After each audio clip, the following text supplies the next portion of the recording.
Hello, this is the Holy Vible, back with another game. So this game's kind of goofy, and I'm playing against an Aatrox top, but I went Smite this time. So the intent behind it was, last time I played into an Aatrox, I kind of got smacked around.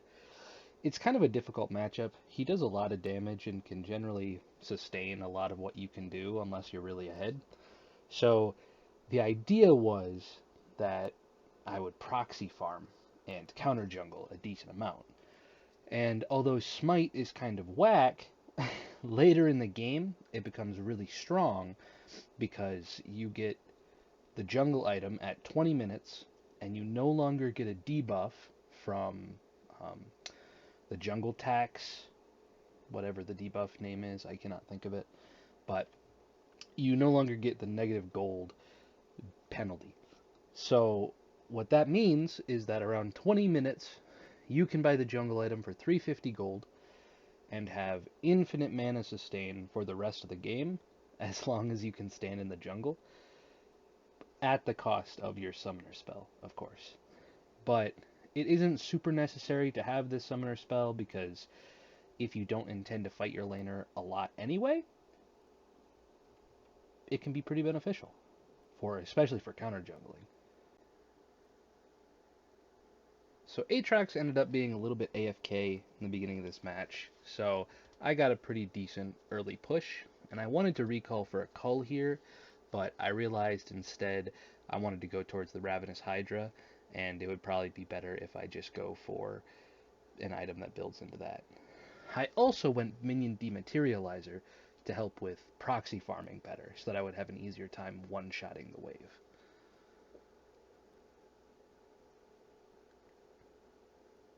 Get a little bit of poke damage, proc the bone plating before we engage, and want to wait for our passive if we can. Plan to hold the wave here. He sees it. We get 3 procs of denting blows onto that minion, and then we go in for a fight. We see he's too far away with that dash, so we step off a little bit. We have passive backup, so we can go back in for the fight. And even though we ended up getting hit by that third Q, the fact that we had passive up saved our lives. So I wanted to push in here, and I start to recall, but then I realize I don't have enough for my pickaxe, and I really want the pickaxe as an item purchase, so I cancel my recall and I push in one more wave.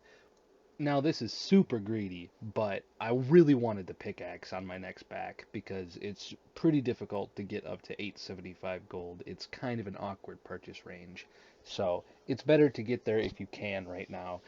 Aatrox might get a push back, but by the time I get back to top lane, it should be fine. So we got our pickaxe, and instantly we want to fight. Take a pretty fat trade with his Aatrox. Luckily, he misses his Q, and he steps off, and he doesn't want anymore.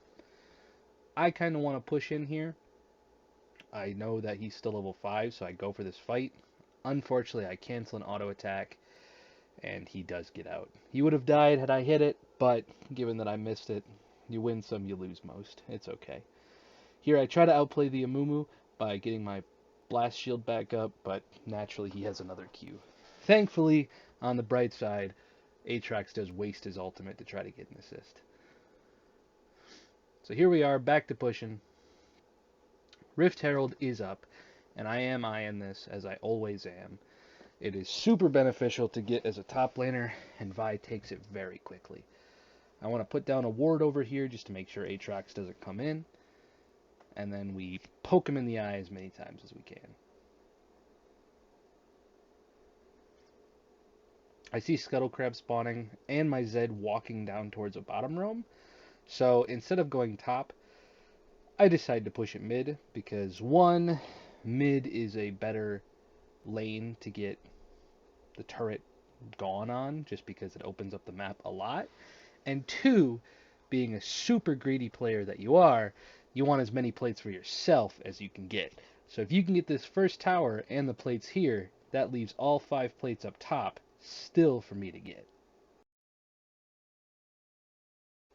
So with that in mind, the play is just to blast this tower and then reset and go back top so that we can finish off the rest of those plates.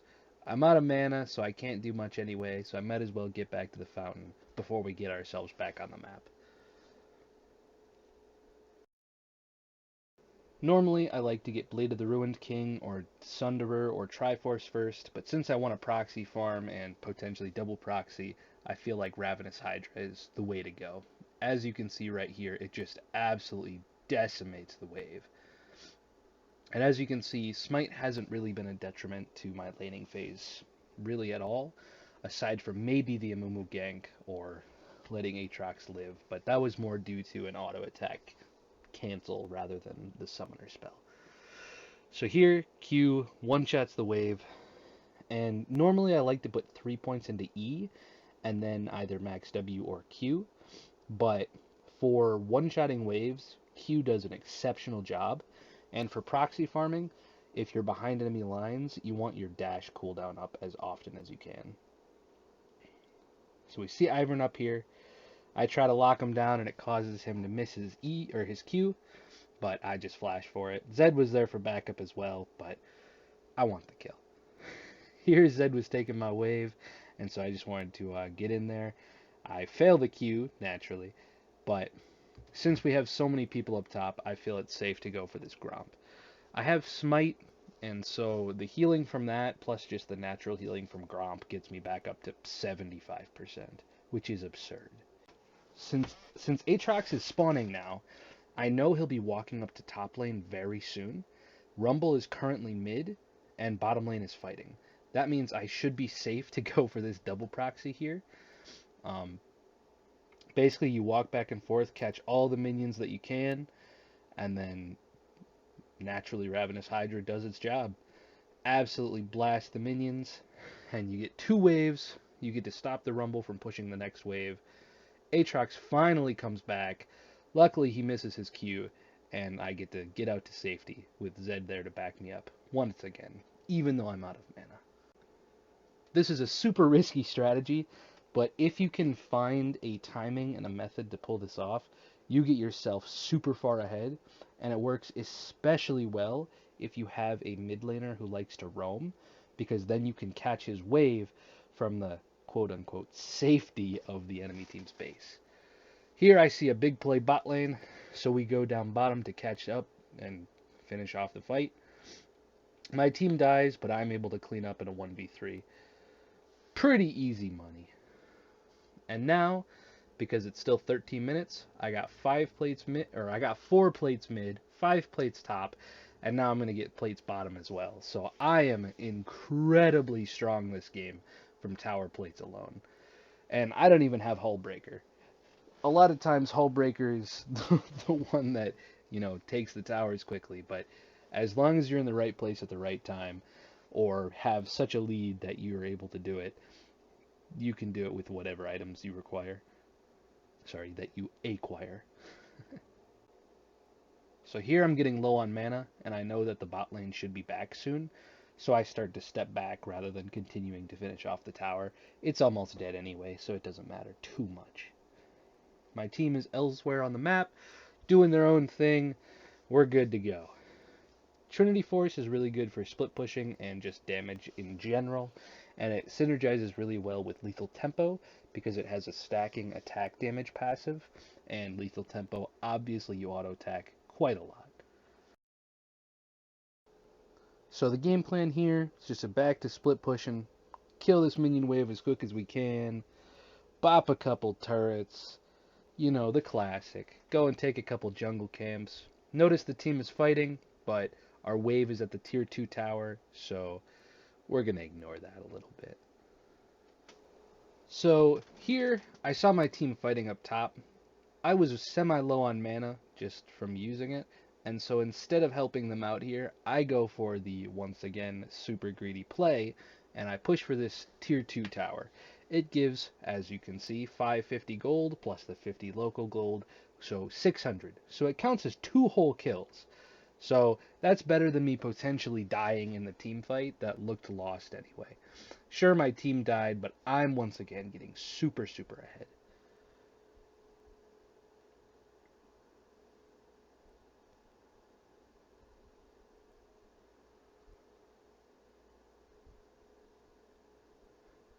The enemy was pushing. We end up getting pretty freebie kills. I mean, there's not a whole lot you can do with that when a Fed Vi's just running at you. Absolutely beautiful. So we're at 17 minutes, and Smite truly comes into effect at about the 20-minute mark because it allows you to gain the infinite mana sustain later in the game, and that becomes a real big problem for Vi personally later in the game because if she's not in the jungle, she uses a lot of mana just on her combos, even though she only really has 2 abilities. Here is a perfect example of what not to do. So I end up going into double proxy totally blind, and I find 2 of the opponents in the base at the exact same time. My Ivern's here, and so I'm down to go back in on this. I feel like we can fight it, but it's just a mistake. We get absolutely walloped. There's 4 people there, and it's just super goofy. So that is the perfect example of when not to go for a double proxy. Here, find a Mumu classically in our jungle after we were dead, and he's super far out. So it's, once again, just an absolute freebie of a kill.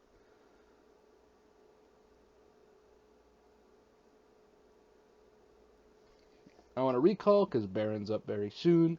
Might as well go to help the team, even though we just came back from base once again. As you can see, we're already at half mana after one single fight. This is why the mana regen later in the game is exceptionally good. We go to take their blue buff. My team is pushing mid. Baron's up soon. Dragon's up soon. We don't want to fight. There's really no reason to do this. I could be with my team, but it is the 20-minute mark, and now is when I want to get my smite. You want to get it as soon as you can, because that way you can stack it up with the smites to get your challenging smite. It looked like a lost fight anyway, so instead I just keep farming, get myself a little bit more ahead, and then I recall for my challenging smite. I have to reset my recall a few times due to Death's Dance burning me for a little while longer.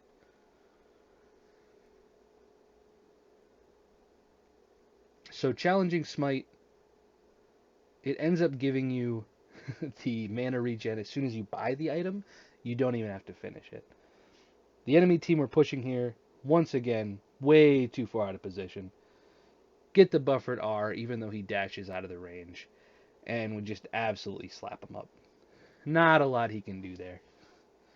I start going to the Baron just because it's a manly play, and I know the enemy team will have to answer it, and it should draw them into another fight very soon. Which, as we can see, it does. Even though Amumu's the tank, I have Armor Shred with my W, so we can go in and absolutely blast someone. Too many people in a choke, so I leave, but I go back in because I'm a goofball. I end up dying, but it's a 3-for-1, pretty darn worth. And naturally, go back to split pushing. Greedy play, always play for yourself. Find Amumu again, out of position in his own jungle. And here's where lethal tempo really kicks in. He ends up CCing me. Vel'Koz can't be doing that, so we just blast him as well. Amumu stayed far too long. Nami gets a kill with Electrocute, but it's okay. I go back towards the jungle. I don't really have to do this, but one of my teammates, the Ivern, is back in our jungle. There's not a whole lot to do, and I want to get my smites off. You want to use it on cooldown after you purchase it at the 20-minute mark. As you can see, I have one more charge to go, and then I am officially challenged with challenging smite.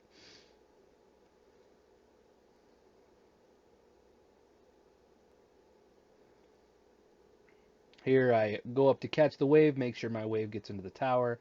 Another 600 gold for yours truly. Get it as much as you can, and beautiful wave clear. And now I have my challenging smite, which is essentially exhaust plus bonus damage, and you get that mana regen. There's so much value from using this, even though it cuts down on your early game a little bit. but your late game is so much stronger due to the fact that you can consistently stay in fight. Naturally go for a 1v2. My team's doing whatever they want. Buffer the ultimate through the Vel'Koz E so we don't get knocked up, and don't even lose any HP in that fight. Get hit with the Lamau, push out mid lane, and then we can go and do what we want. Find Amumu once again out of position. I go towards him, act like I'm walking away, but then I see him hit these Krugs, so I feel like he'll be greedy once again. You can see him sitting right there. My E actually hit the Aatrox, and you could have seen it with the Ravenous Hydra proc there, but either way, keep going for the fight. I know I can win the 1v2. Zed comes up to steal the kill. It's all good. Game's pretty much done at this point. Not a lot that the opponent can do. Vel'Koz steps far too far up. So we just go for whatever we can here, right in the face of the enemy tower. We lose no HP in that entire fight due to the Death's Dance, and then they FF. So pretty cut and dry game right there. And we didn't even fight the Aatrox aside from that single 1v1 up at the top lane. So, thank you for watching.